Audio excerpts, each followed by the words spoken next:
সার্বজনীন দুর্গাপূজা উদযাপন কমিটির পক্ষ থেকে প্রণাম দেবাদিদেব।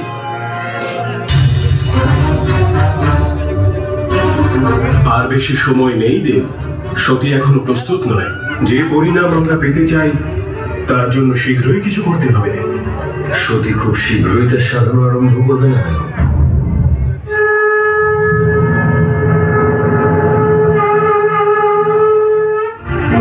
যে সমগ্র কৈলাসকে সুখে ভরিয়ে রাখে সেই সতী আজ এত বিষণ্ণ কেন? সতীর নয়, এ একজন কন্যার দুঃখ। পিতাশ্রী এমন কি করে করতে পারেন দেব? এত বড় যজ্ঞের আয়োজন করেছেন, রাজ্যের সকলকে আমন্ত্রণ জানিয়েছেন, আর নিজের কন্যার কথা একবারও মনে পড়লো না। যে বন্ধন ছিন্ন করেছ তার জন্য এত দুঃখ কেন? আমি এই জন্য দুঃখী নই শ্রীনারায়ণ যে আমার পিতা আমাকে উপেক্ষা করেছেন। আমার দুঃখের কারণ হলো ত্রিদেবের এক অন্যতম অংশ আমার স্বামীকে আমন্ত্রণ না জানিয়ে পিতা ওনাকে অপমান করেছে। আমন্ত্রণ তো তাকেই জানানো হয় সতী, যাকে ব্যক্তি পছন্দ করে। প্রজাপতি দক্ষ যখন আমায় পছন্দ করেন না, তখন আমার অপমান কিসের?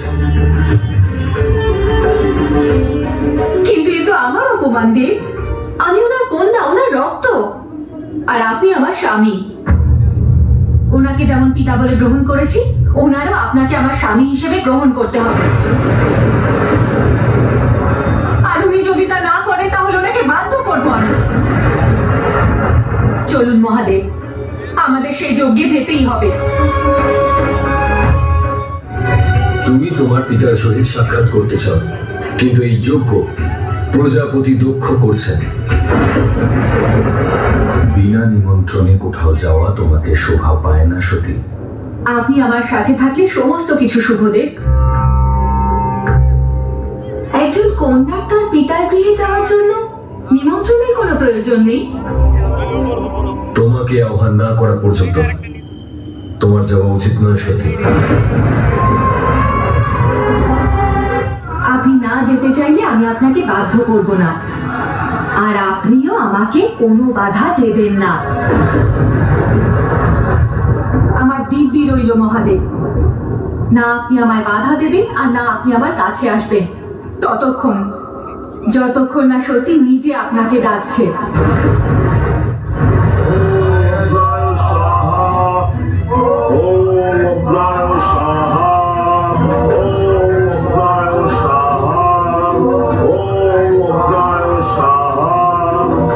মহর্ষি ভৃগু, অগ্নিদেব এখনো সন্তুষ্ট হননি।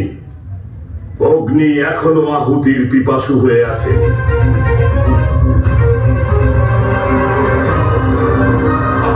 যাই হোক না কেন, যেই আসুক না কেন, যজ্ঞে যেন কোনো প্রকার বাধা সৃষ্টি না হয়। যা ইচ্ছা হয় তাই করো, মহাদেবের সঙ্গে সাক্ষাৎ করো বা মৃত্যুর সাথে। আমি তো বলবো এই যজ্ঞের অগ্নিতেই পুরো ভস্ম হয়ে যাও। কমপক্ষে তোমার না এক কন্যাকে জন্মদান করার পাপ তো লঙ্ঘন হবে।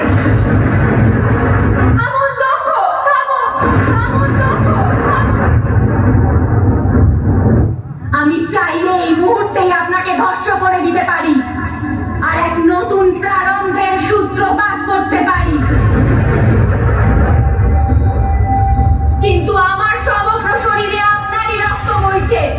আপনি আপনার রক্তের অপমান করতে পারেন, আমি পারি না।